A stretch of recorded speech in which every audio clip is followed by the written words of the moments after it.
and only people who are in higher rank in Voodoo can access it, or people that Agwe gives the access. Agwe has all the souls of the people that passed away. It's very known to take people's beliefs and do movies with them.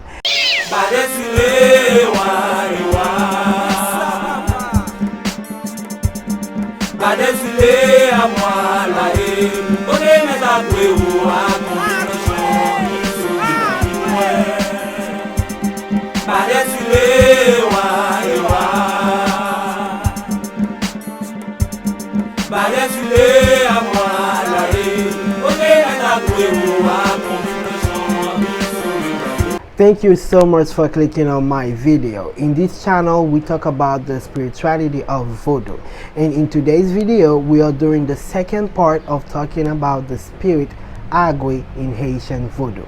And as always, before we go further into the video, I would like to thank all of my viewers, all of my subscribers for liking my videos, for commenting, for sharing my videos, and for engaging with me. This really helps with the YouTube algorithm, guys. And we passed the 1,000 subscribers.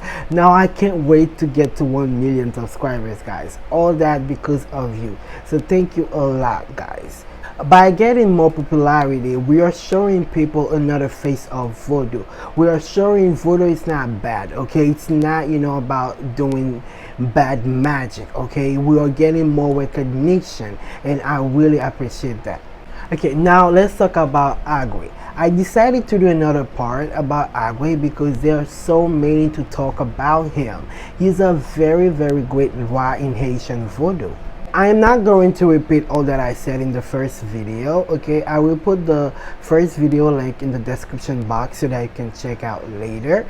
I am just going to give some explanations on some stuff that I said and give more information about him. Things that I didn't say in the first video, things that I left out, I'm going to say them in this video. Okay, so if you didn't watch the first one, I would suggest you to watch it because both complement each other. Okay, as I stated before, Agwe is from the Rada nation.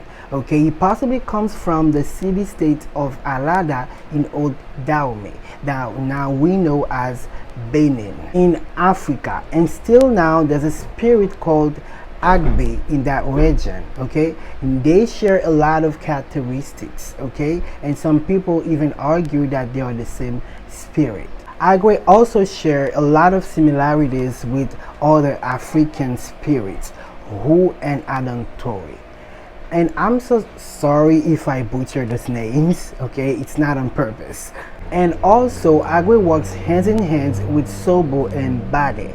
That's why he rules over the wind that blow over the ocean and over the thunderstorms that flash above the wave of the oceans. As I said before, Agwe lives under the water's surface.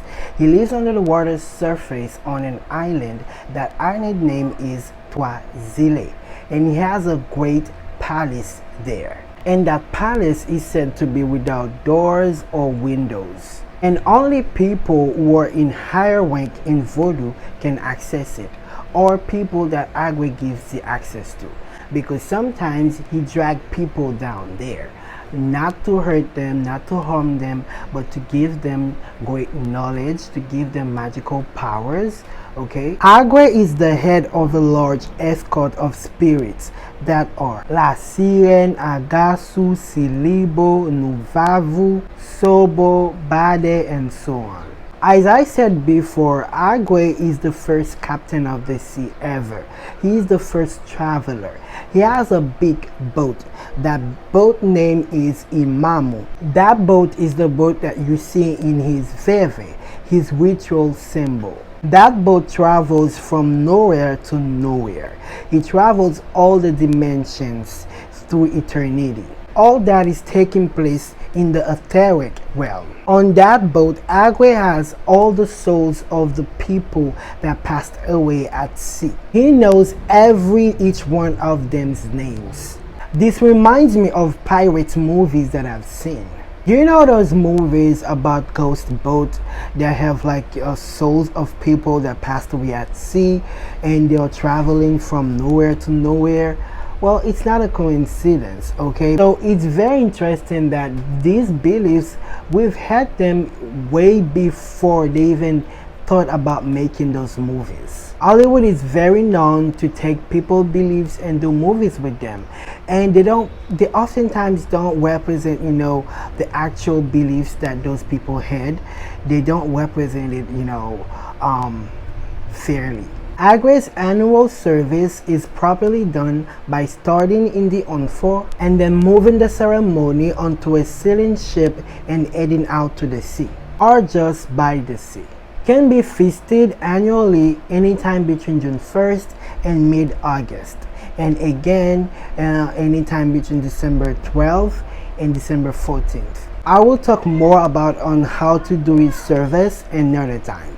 So this is it, guys. This is the video. I hope you enjoyed it. I am planning on releasing my first video in Haitian Creole on Thursday, and I will be releasing in English again next week. Okay, I will do, as I said in the first video that I did, in the previous video that I did, I said that I will from now on post 2 videos a week, one in Haitian Creole and one in English. Okay, so that's what I'm going to do. So if you speak Creole, stay around and check my videos in Haitian Creole. Okay, so again, thank you so much for watching my video. Please don't forget to like the video, leave a comment, share the video, and click the notification button so that YouTube may notify you whenever I upload a new video. And if you haven't subscribed to my channel yet, what are you waiting for? Okay, so take care and see you in another video.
Amamos sua conta.